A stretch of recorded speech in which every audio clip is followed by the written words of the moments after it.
The list, Hypermobile Edition. This list was inspired by that pregnancy list. If you know, you know. And if you haven't seen it yet, one day you will. And it's basically all the things I wish hypermobile people knew. Not all of them, but a few of them. You might hate mosquitoes, like really hate them, because when you get mosquito bites, they might get this big and hard and be there for like a week or 2 weeks. This is due to issues that a lot of people who are hypermobile have with something called histamine. I personally had nightmares about mosquitoes growing up. I would run inside the second it got to dusk. Growing up in Canada was brutal. So if that's you, I want you to know it's not in your head. You're not overly sensitive. Mosquitoes are the worst.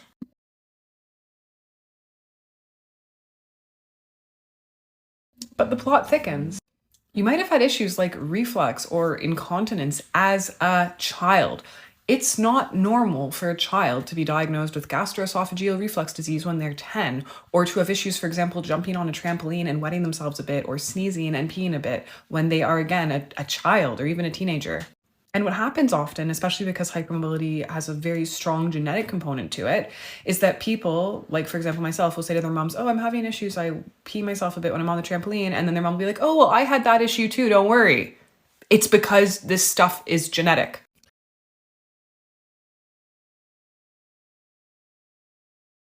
You might have been labeled clumsy. So often my patients tell me that they are that person on their sports team or in school or in their friend group who's the one that's always getting injured. Contrary to popular belief, getting injured is not a life choice. People who are hypermobile are clumsy and have issues with balance and proprioception because their hypermobile tissue affects how they perceive their joints in space. And the end range of some of their joints is a little bit bigger or a lot bigger than people who have normal connective tissue, so it makes it harder to control movement. And this isn't even getting into comorbidities like ADHD, for example, which also affect your ability to perceive where your body is in space and how you interact with your external environment.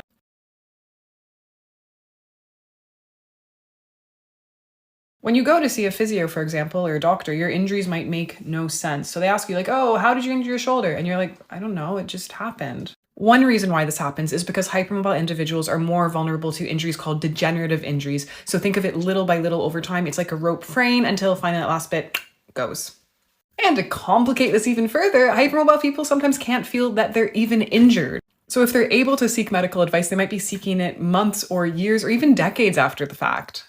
There are a couple of things going on here. Firstly, there can be alterations in what hypermobile people feel from a neurological perspective, but also when you have a patient population that's in chronic pain, they feel pain all the time. So it's really hard when you have a new pain-causing injury to perceive it amongst the chaos of everything else that this person has to feel. And that's without taking into account the years or decades or lifetime of medical trauma and medical gaslighting that a lot of hypermobile people are subjected to. So are you going to feel an injury if you've been told your whole life that what you feel is in your head and you're being too sensitive? Probably not.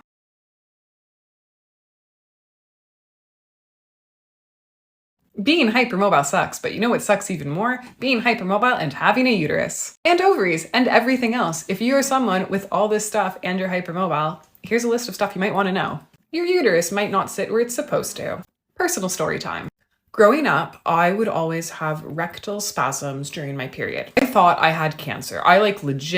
Nobody ever talked about this. Period pain was just supposed to be like some pelvic pain or tummy pain, and my bum was in agony. You know how scary it is to be like 13 and have such intense pain there that you can't move and you can't breathe? The medical term for this is proctalgia fugax, word of the day, or words of the day, I should say. If you want to look it up, look it up. It's an important word. But anyways, what does this have to do with a uterus sitting not where it's supposed to? Your body has an internal architecture and specific things are supposed to sit in specific places. For some people, their hypermobile connective tissue will affect the positioning of their uterus. So instead of having it sit in the middle, it will flop back and sit on their rectum. I am one of those people. And this means that all the inflammation stuff that happens during a period, that's literally how a period happens, it will start to irritate the rectum and the part of the colon that uterus is pressing against. So the good news is it all makes sense. The bad news is it sucks. Continuing with the theme of things that sucks, your cervix might not be quite where it's supposed to or feel how it's supposed to either. Again, if you're worried, speak to your doctor or another qualified, trusted healthcare provider who you trust with this stuff and who you feel safe with. It's really important to know your normal. I think that's the hardest thing with hypermobility, and anatomical variations can and do happen, but it's important to be aware of it. Going on with the cervix issue though, there was a commenter in here, I can't remember who you are. If you want to identify yourself, do it in the comments. But this commenter mentioned that one of their first signs of a uterine prolapse, which again can happen, prolapse means organs and tissues going down, like not staying where they're supposed to. Anyways, this commenter said their first sign was that they had a hard time using period products. So they'd previously been able to use like a menstrual cup or tampons or whatever they were using, and then they started to have issues with it. This is a type of change for an individual, especially a hypermobile individual, that is very medically relevant. So again, if you're concerned, if you're having this happen, speak with your doctor or qualified trusted medical provider. In my opinion, I'm an osteopath. I work with patients in person in London, UK, and I work with patients remotely all over the world. But in my opinion, polycystic ovarian syndrome should be listed as a comorbidity of HSD and HEDS. I am always surprised when I see a patient with a uterus and ovaries who does not have polycystic ovarian syndrome and or endometriosis. And yeah, endometriosis.